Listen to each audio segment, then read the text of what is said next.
And the Lord visited Sarah as he had said, and the Lord did for Sarah as he had spoken.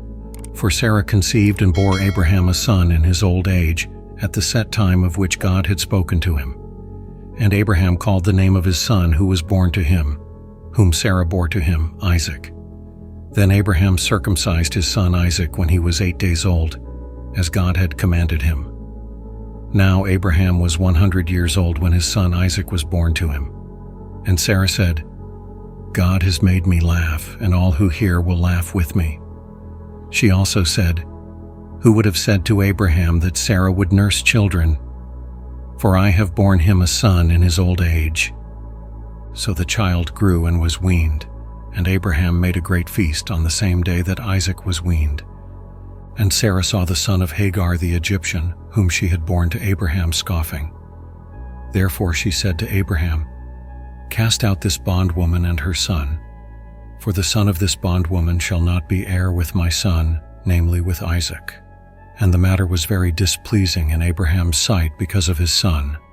But God said to Abraham, Do not let it be displeasing in your sight because of the lad or because of your bondwoman. Whatever Sarah has said to you, listen to her voice, for in Isaac your seed shall be called. Yet I will also make a nation of the son of the bondwoman because he is your seed.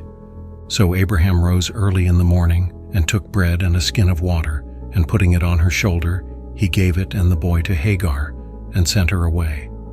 Then she departed and wandered in the wilderness of Beersheba, and the water in the skin was used up, and she placed the boy under one of the shrubs. Then she went and sat down across from him at a distance of about a bowshot, for she said to herself, Let me not see the death of the boy. So she sat opposite him and lifted her voice and wept. And God heard the voice of the lad. Then the angel of God called to Hagar out of heaven and said to her, What ails you, Hagar? Fear not, for God has heard the voice of the lad where he is. Arise, lift up the lad, and hold him with your hand, for I will make him a great nation.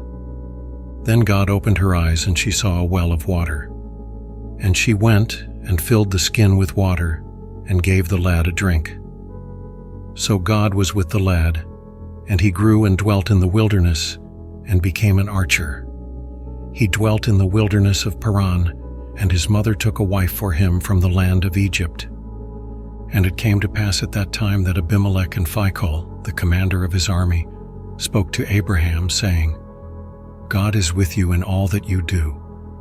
Now therefore swear to me by God that you will not deal falsely with me, with my offspring, or with my posterity, but that according to the kindness that I have done to you, you will do to me and to the land in which you have dwelt. And Abraham said, I will swear. Then Abraham rebuked Abimelech because of a well of water which Abimelech's servants had seized. And Abimelech said, I do not know who has done this thing. You did not tell me, nor had I heard of it until today.